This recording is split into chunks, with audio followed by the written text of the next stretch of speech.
नमस्कार दोस्तों, हम लोग क्लास 10 के साइंस का हमारा पर्यावरण इस पार्ट का क्वेश्चन नंबर 6 देखेंगे। ये क्लास 10 के एग्जाम में बहुत बार पूछा गया है, इसलिए ध्यान से सुनिए। जैव आवर्धन क्या है? क्या पारितंत्र के विभिन्न स्तरों पर जैविक आवर्धन का प्रभाव भी भिन्न भिन्न होगा? तो यहाँ आपसे क्वेश्चन पूछ रहे कि जैव आवर्धन किसे कहते हैं या जैव आवर्धन क्या है। फिर पूछ रहे क्या पारितंत्र के विभिन्न स्तर पर जैविक आवर्धन का प्रभाव अलग अलग होता है कि नहीं होता है। तो चलिए आंसर देखते हैं। तो सबसे पहले जैव आवर्धन का परिभाषा लिखा है, आहार श्रृंखला में रासायनिक अजैविक पदार्थ का अत्यधिक मात्रा में संचित होना जैव आवर्धन कहलाता है।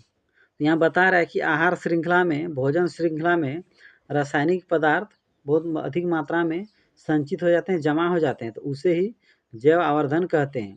या इसके अलावे आप ऐसे भी परिभाषा लिख सकते हैं। तो देखिए यहाँ, अथवा रासायनिक पदार्थों का शरीर में सर्वाधिक मात्रा में संचित होना जैविक आवर्धन कहलाता है। तो दोनों में से जो आपको अच्छा लगे आप जैव आवर्धन का परिभाषा लिख सकते हैं।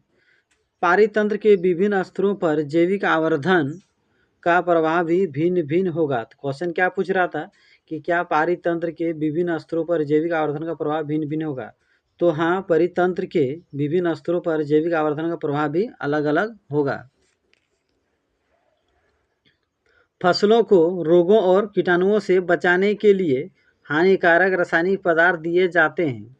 यह पदार्थ मिट्टी से होता हुआ खाद्य पदार्थ में संग्रहित हो जाते हैं। जो इन खाद्य पदार्थों को खाते हैं, ये रसायन इन भोजनों से होता हुआ जीवों के शरीर में संचित हो जाते हैं। ये रासायनिक पदार्थ सबसे अधिक मानव शरीर में संचित हो जाते हैं। इसमें होता क्या है कि फसलों को कीड़ों मकोड़ों से बचाने के लिए, यानी कीटाणुओं से, जीवाणुओं से बचाने के लिए हम लोग क्या करते हैं, उसमें कीटनाशक दवाई छिड़कते हैं, पीड़कनाशक दवाई छिड़कते हैं। ये रसायन मिट्टी में चले जाते हैं, मिट्टी के द्वारा पेड़ पौधे इसे अवशोषित कर लेते हैं और उन पेड़ पौधों को जो खाते हैं, जैसे बकरी, हिरन, गाय, वे खाते हैं, उसके शरीर में चले जाते हैं। या जैसे मूली, गाजर, इसमें चले जाते हैं और उसे जो खाते हैं, ये रसायन उसके शरीर में चले जाते हैं। तो इस तरह से ये रसायन एक जीव से दूसरे जीव में स्थानांतरित होते रहते हैं। तो इसलिए हमारे शरीर में सबसे अधिक ये रसायन जमा हो जाते हैं।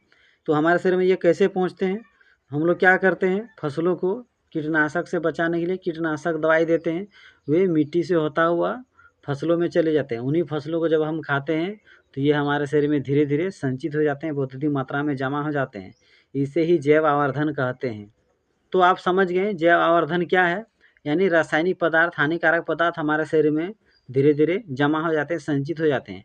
इसे ही जैव आवर्धन या जैविक आवर्धन कहते हैं। तो ये होता कैसे है, हम लोग फसलों को बचाने के लिए कीटनाशक, पीड़कनाशक दवाई का प्रयोग करते हैं, जो बहुत ही हानिकारक होते हैं। ये मिट्टी में समा जाते हैं, मिट्टी के बाद ये पेड़ पौधे अवशोषित कर लेते हैं। पेड़ पौधों को हम लोग खाते हैं, जीव जंतु खाते हैं, उसके शरीर में पहुंच जाते हैं।